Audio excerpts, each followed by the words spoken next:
అరే ఏం రాదు అందరింత హడావిడిగా ఉన్నారు. ఏం లేదురా మాహి, ఈరోజు బోనాలు పండుగ కదా, అందుకే అందరు ఇలా హడావిడి చేస్తున్నారు. నువ్వు కూడా తొందరగా తయారవ్వు. అరే ఈ బోనాలు అంటే ఏంటిదిరా?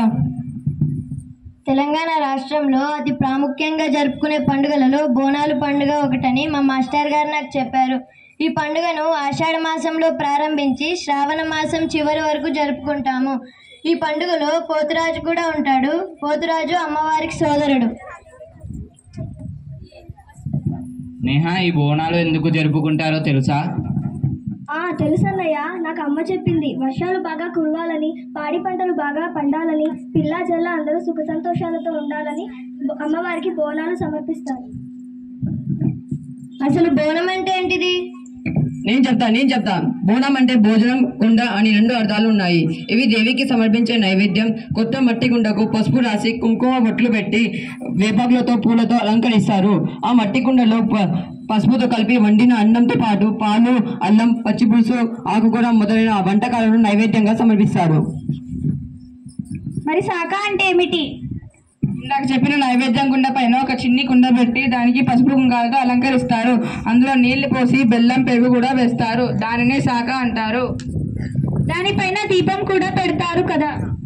అవునవును, ఆ కుండ పైన ఇంకొక మట్టి కుండను పెట్టి అందులో నూనె పోసి దీపం వెలిగిస్తారు. దీనినే గండ దీపం అని అంటారు. మరి ఆ తర్వాత ఏమిటన్నయ్యా?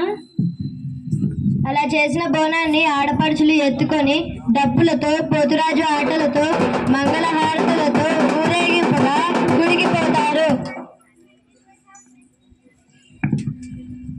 బోనాలకు సంబంధించిన ఇంకా ఏమిటని తెలుసా?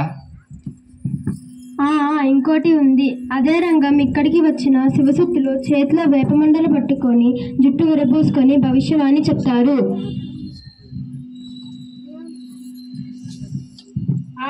ఊరడి కూడా ఉంటుంది కదా, దాని గురించి మీకేమైనా తెలుసా? అవునవును, అమ్మవారికి నైవేద్యంతో పాటు వస్త్రాలు, ఓడిబియ్యం, కానుకలను సమర్పిస్తారు కదా, ఇదే ఊరడి. ఇంకా కొంతమంది భక్తులు భక్తికి చిహ్నంగా కాగితపు తొట్టెలను గుడికి కట్టి మొక్కులు తీర్చుకుంటారు. బోనాల పండుగలు వేపాకులు వాడతారు కదా, అది ఎందుకు వాడతారు మీకు తెలుసా? వేపాకుల ఔషధ గుణాలు ఉంటాయి. పల్లె జనాలకు తెలుసు. మసూచి సోకిన పిల్లలకు వేపాకుల వైద్యం చేస్తారు. వేపాకులను మనం ఎంత ఆరాధిస్తే అంత నిరోగ శక్తి పెరుగుతుందని భావన. ఈ బోనాల పండుగని ఎప్పుడు మొదలు పెట్టారు? ఎందుకు? 1869లో ఇక్కడికి వచ్చిన శివశక్తులు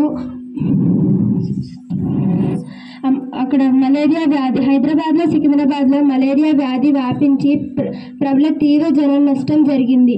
అప్పుడు అమ్మకు కోపం వచ్చిందని భావించిన ప్రజలు ఉత్సవాలు, జాతర జరిపించాలని నిర్ణయించారు. అదే బోనాల జాతర. దీని ముఖ్య ఉద్దేశం ఏమిటి? ప్లేగు, మలేరియా, మసూచి వంటి అంటువ్యాధులు రాకుండా, ప్రకృతి బీభత్సాలు జరగకుండా, పాడి పంటలు, పిల్లా పాపలు సుఖ సంతోషాలతో ఉండాలని అమ్మవారిని గ్రామ దేవతలా పూజించి అమ్మవారికి బోనాలు సమర్పిస్తారు. మొదటిగా గోల్కొండ కోటలో జగదాంబిక అమ్మకు బోనాలు సమర్పిస్తారు. తర్వాత ఆది, మంగళ గురువారాలలో ఈ పండుగ జరుపుతారు. గోల్కొండ కాలంలో ఈ ఉత్సవాలు ప్రారంభించారు. ఈ పండుగకి మొదటన చివరన ఎల్లమ్మ తల్లిని ఆరాధిస్తారు.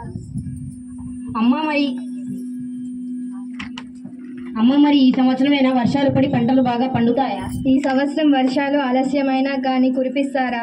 బాలల్లారా, పాడి పంటలు, పిల్లా జల్లల్ని సల్లంగా చూసే బాధ్యత నాదే కదా. అమ్మ మేము ఈ పండుగ చేస్తున్నాము కదా, మరి మీకు సంతోషంగా ఉందా? మీరు నాకు ఇంత ఘనంగా బోనాలు సమర్పిస్తున్నందుకు నాకు చాలా సంతోషంగా, ఆనందంగా ఉంది.